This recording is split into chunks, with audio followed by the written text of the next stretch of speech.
Hello,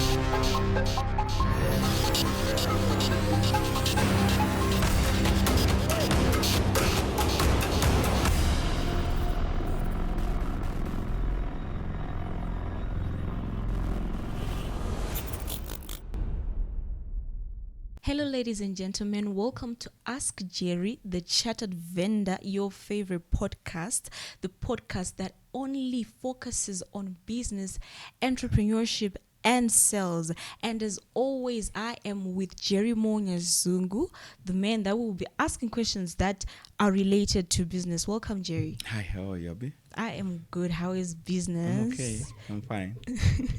That is great. Okay, talking about entrepreneurship, let's just jump into it right now. Yeah. Okay, we want to know about business, right? So, as you notice, a lot of people are now venturing into entrepreneurship. I think everybody's calling themselves, I'm an entrepreneur, I'm an entrepreneur.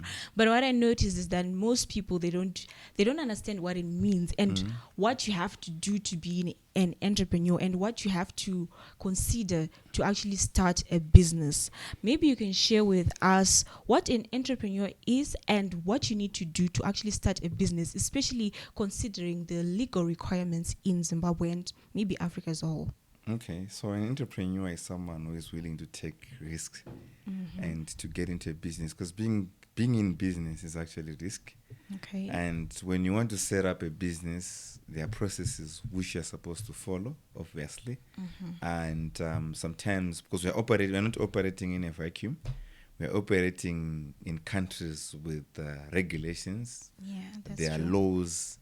So we're supposed to be following those laws to actually say, do I now have what is called a registered business? That's what an entrepreneur is supposed to be doing. Okay.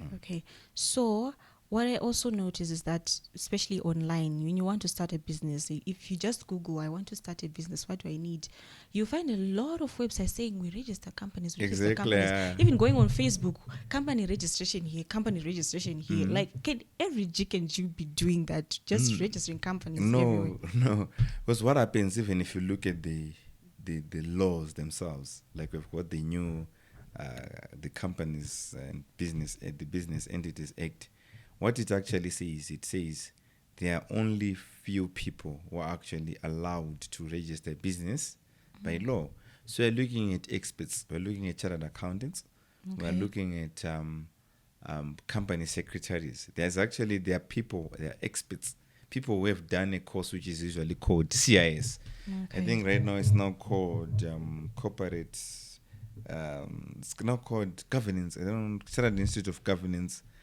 But previously it was called a Chartered Institute of Secretaries. So you have to do CIS, or it's either you're a chartered accountant or you're a lawyer. Okay. So those are the people who are allowed by law to register your company. So these are the people who understand what is in the act, what is required to actually do. Because what I even noticed is most of the people, they don't even know the difference of a director and a shareholder. And the said parties, sometimes you get someone with a company which has been run for more than 30 years, but they don't understand the difference between a shareholder and a director. It reminds me, when I was doing my consultation with this other company, very big company, but when I was asking the person who is actually running the company, the MD, didn't even know the shareholders of the company. What he thought were shareholders were directors. Oh. So sometimes we think that this is simple, but it's not simple. Why? Because we've got specialists in doing that. For example, when we're saying a shareholder, sometimes we need to break it down, because people, they don't know. A shareholder is the owner of the company. In simple terms, in layman terms, the shareholder is the person who owns shares in a company. So they become the owner of the company. Then a director now is now a senior employee in a company. But unfortunately, most of our setups in Zimbabwe, because we'll be still small, so you are also allowed to be a shareholder and a director. Hence, people, they now confuse that what's a shareholder and what's a director. So I think people, they have to be educated. People, they have to know these things before they venture into business, to say, who is this supposed to be the advisor, the person who is going to advise them to say, this is how you register a company, this is what is needed, this is a shareholder. And when you're putting someone as a shareholder, what does it mean? Because also, I've got many companies whereby people, they'll just say, I had to put my cousin. Then I'm saying, okay, why did you put your cousin? Is the one who was accompanying me as I was registering a company. So the guy who was registering just said that you need 2 people. Yeah. Because the law in Zimbabwe actually says you need 2 directors. And you need at least 1 shareholder. But people confuse now when they hear 2 directors, because probably are also working with the fly-by-night consultants. They don't know these things. So they'll end up putting a cousin. He ended up putting a cousin. It's a shareholder in that company. Yeah. 50-50. Yeah. Then this cousin also now needs his dividend because he's also a shareholder.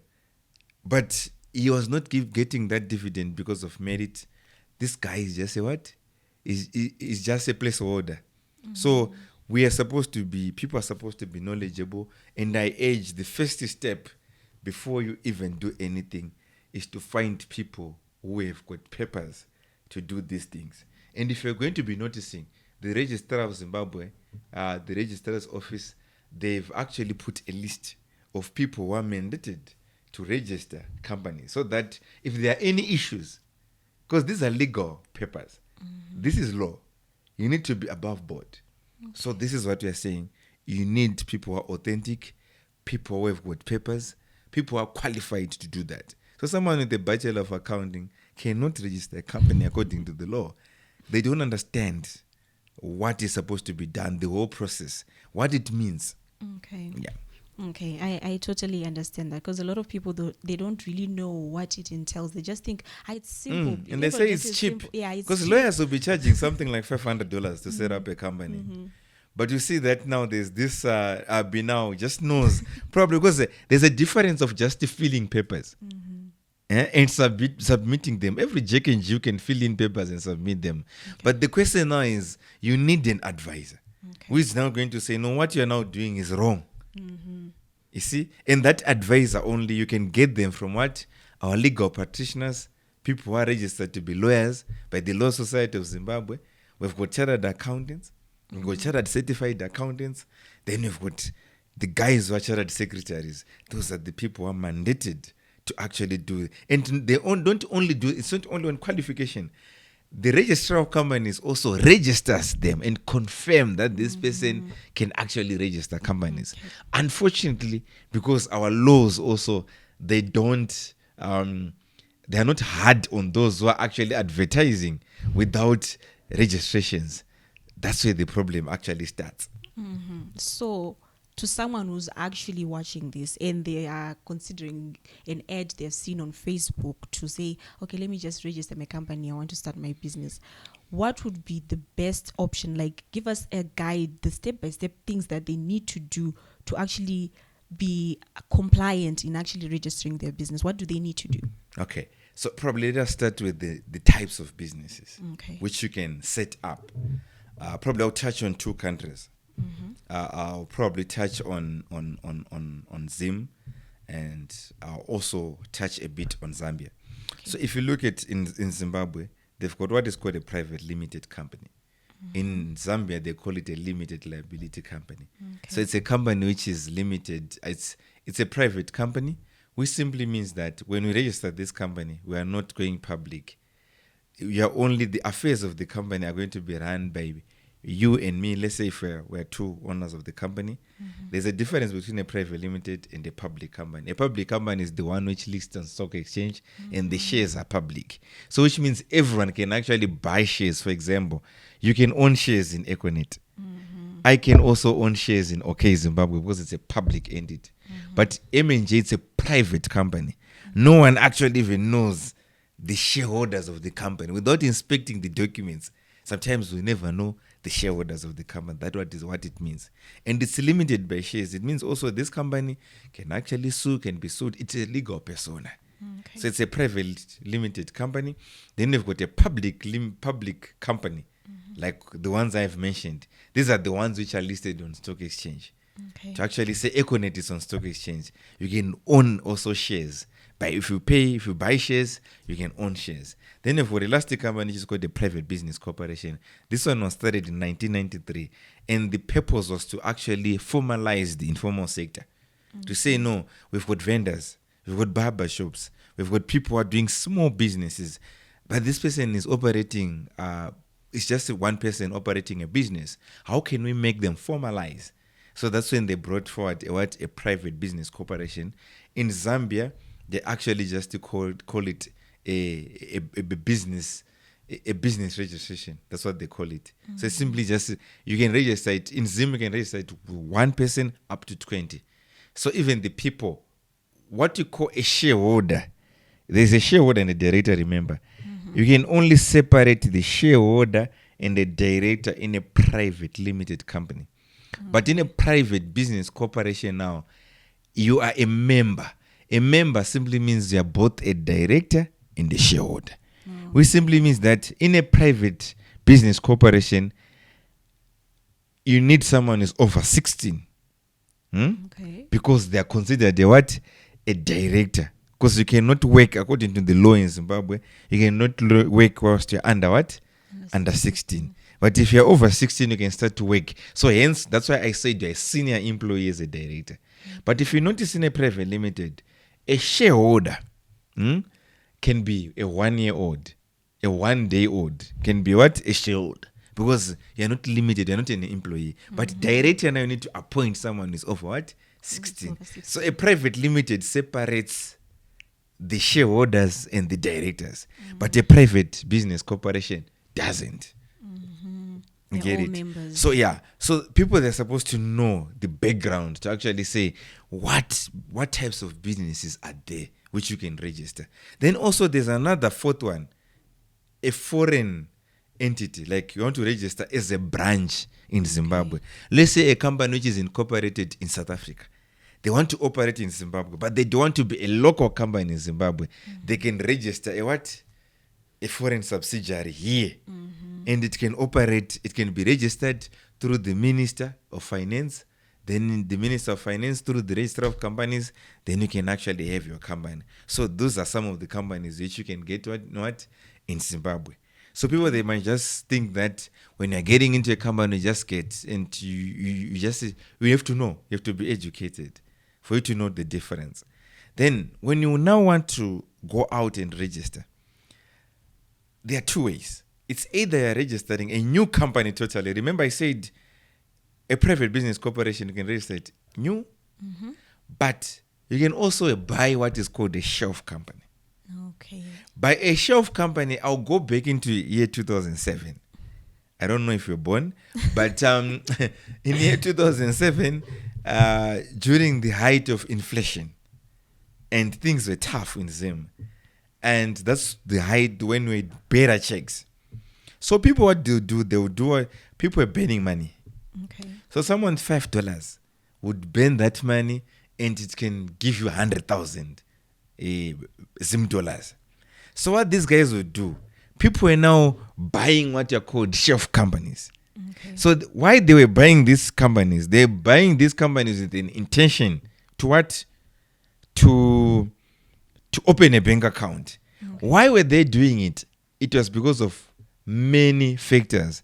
Others wanted to buy in manufacturing companies. But some manufacturing companies would say, for you to buy here, so as soon after burning your money, you now have, because everyone was now a billionaire at that time, you now have your $1 billion in the account. You want to go and buy bread.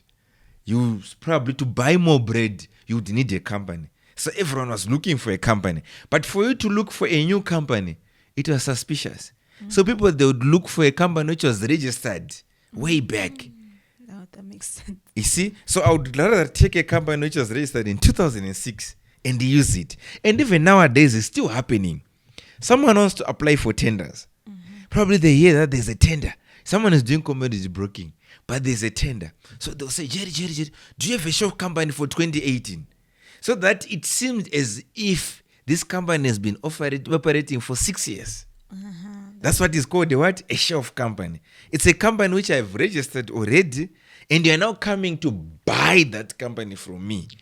And I'll just change the ownership and the directorship. Then I give you the what? The company. That's another way. Okay. Another way is I have to register a fresh company, a new company. Yeah. So we've got two ways of registering a company. Yeah. All right. Thank you for sharing that. I think we need to take a short ad break and then we'll get back and talk more about shelf companies. I think people would like to know more about these things because, yeah, it's a bit tricky. We'll be right back. As we celebrate 10 years of building timeless businesses, M&J would like to take this opportunity to honor and celebrate our valued clients. Over the years, we have grown together, creating partnerships that have transformed dreams into reality. We don't just celebrate our achievements, we celebrate the trust you've placed in us. Trust that has made us your partners in starting and establishing your companies, and partners in navigating the challenges of business. We've been your partners in investing in Zambia, South Africa, and other countries, helping you tap into new markets and opportunities for sustainable growth and future. Partners in ensuring compliance with local laws and regulations, and partners helping you grow sales revenue for your company. We've also been partners in establishing strong HR policies that will not only help your organization, but will also help you to attract the best talent. Of course, we've been partners in embracing technology, helping you to acquire and implement best solutions that can increase your efficiency and productivity in your business. Here is to many more years of building long-lasting brands, businesses that endure for generations to come. Here is to 10 years of building timeless businesses with M&J.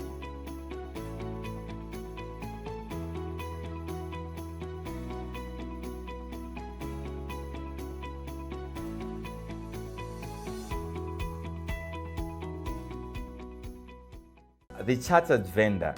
Chartered, it simply means the experience which I got from the workplace and through formal education.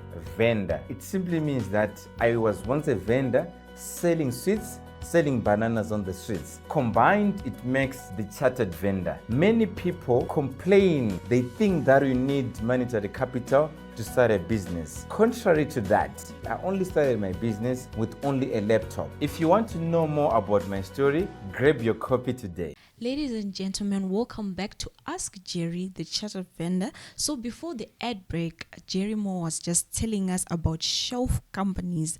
I think a lot of people bypass the process of actually starting a company afresh because of certain reasons. You were mentioning about tenders.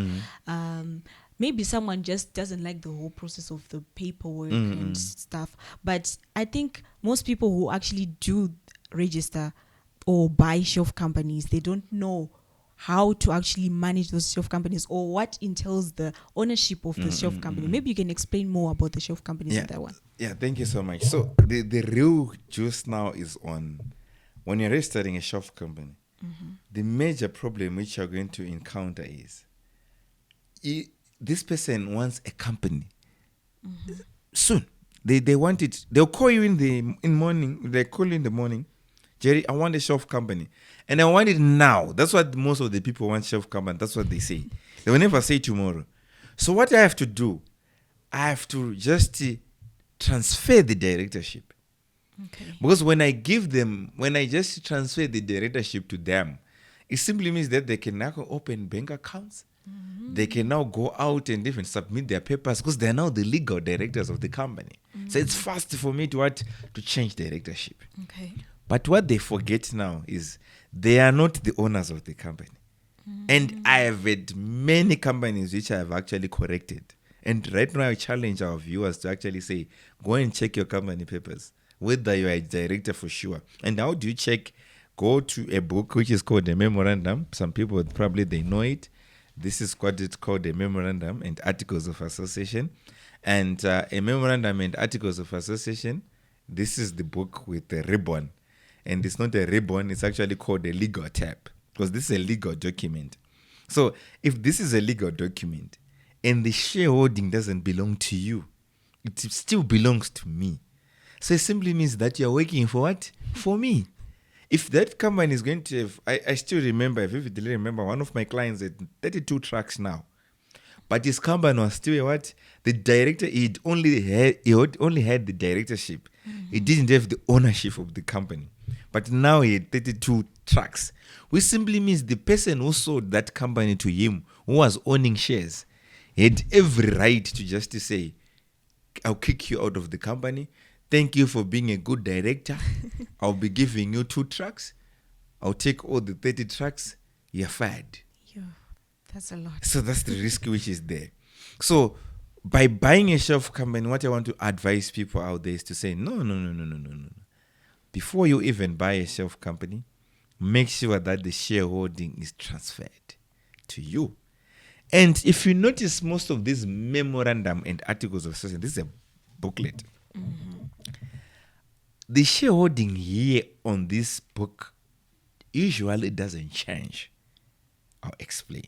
Okay. So when you're the initial shareholder of the company, you get shares in the company, and the shares are listed. Why am I explaining using this document? Is because this was the old way, and most of the companies are still in this format. Okay. Although we now have a new format, since March this year, every company is supposed to re-register. But I'll explain this one because most of our companies are like this. So this is where the shareholding is. You see, these are the shares. So it's like this person is owning 100 shares. And the biggest mistake also what people make is they think it means 100%. No. This simply means that we've issued you with what? 100 shares. 100 shares. And this document, even after you are now the new shareholder, it can remain the same in the old format. So how do I transfer them to you? I transfer it using what is called a share transfer certificate. It's a certificate, and I'm happy that they've corrected that in the new format. In the share transfer certificate could only be done internally. It means if I do a share transfer certificate to you, if I transfer my shares to you, I didn't have to pass through the registrar for him to stamp, like what he usually do, stamping. Because if you notice, these guys, they've got a tendency of stamping documents to show that for sure it has passed through the hands of registrar. So the share transfer was internal. So it means it is supposed to be my signature and your signature accepting that I've legally what? Transferred shares. So you see, these terms now, they are not there in a share transfer. These terms, they are not there. So what simply means now is if I transfer them, the shares through the share transfer certificate, you are now the legal owner of the business. But if I only transfer directorship, you are my employee. So is this process long? Why do people skip this process of actually transferring? It's because shares? of ignorance.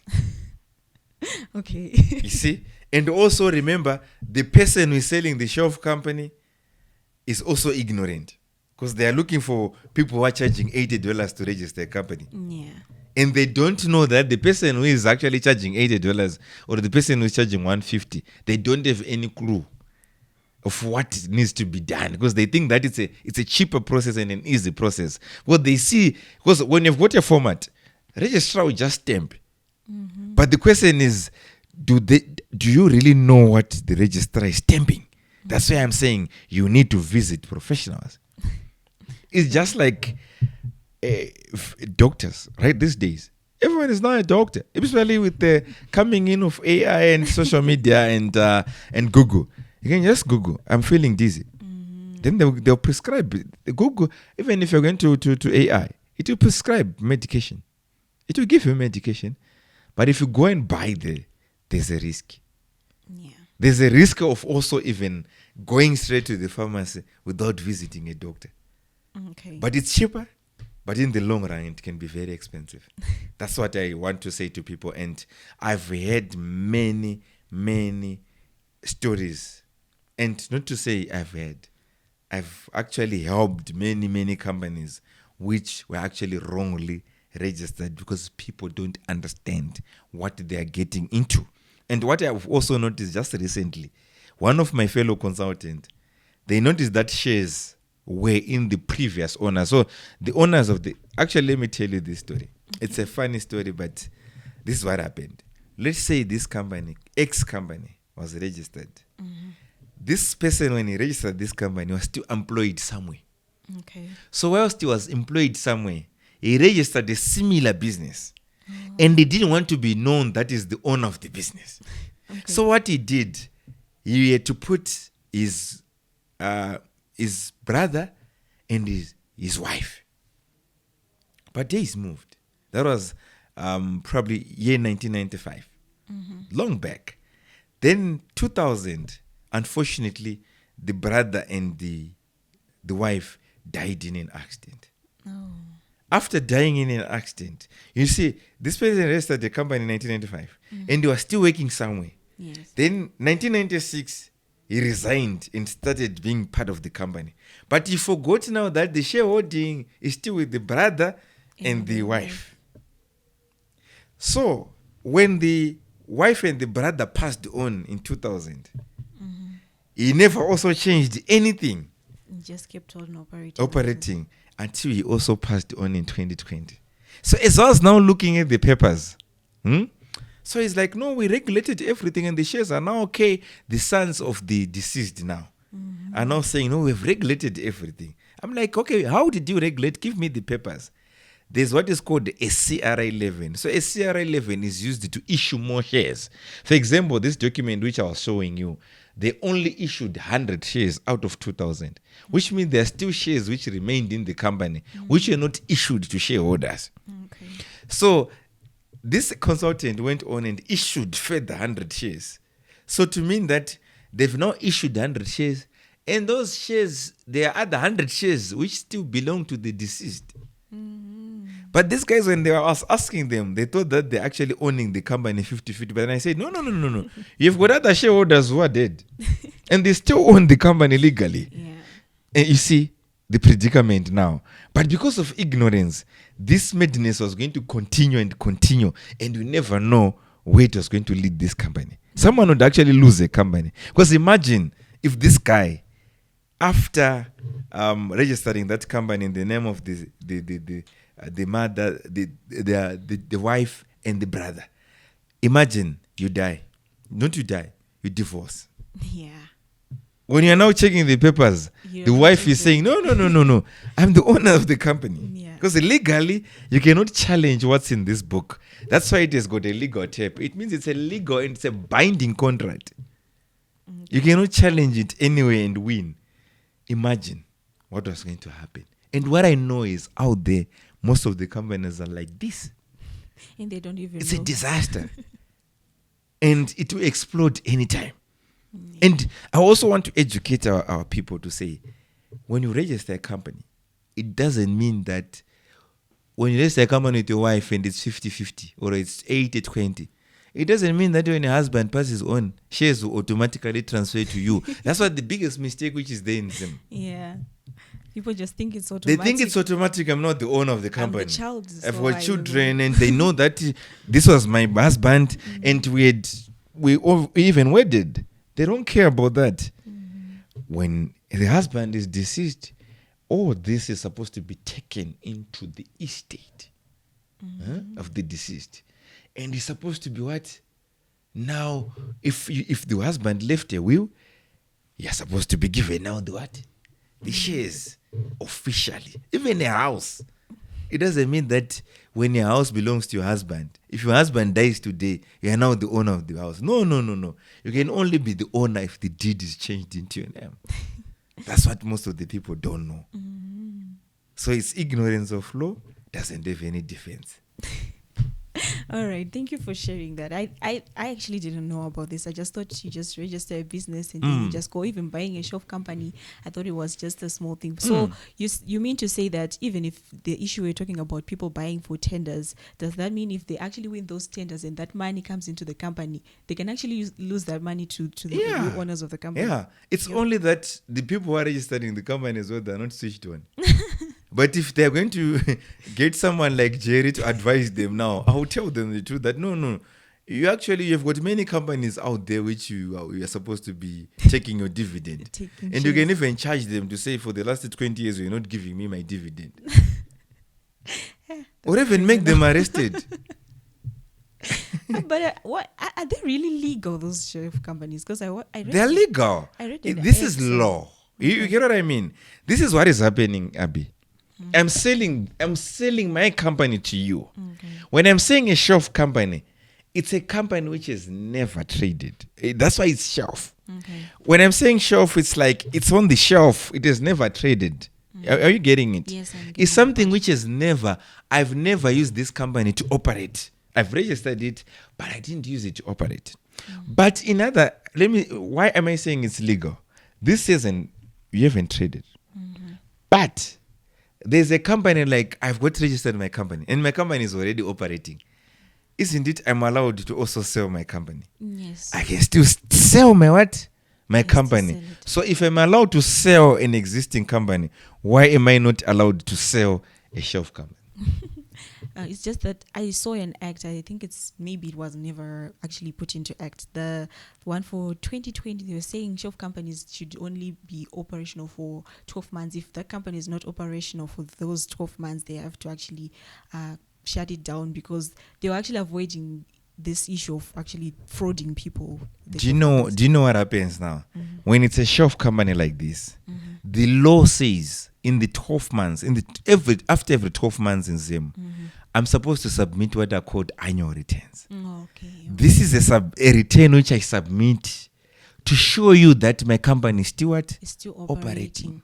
Oh, so now when you charge, you just pay that. So if I'm still submitting my annual returns and there's no law which doesn't allow me which discredits me from owning more companies. So I can own 10 companies which are shelf.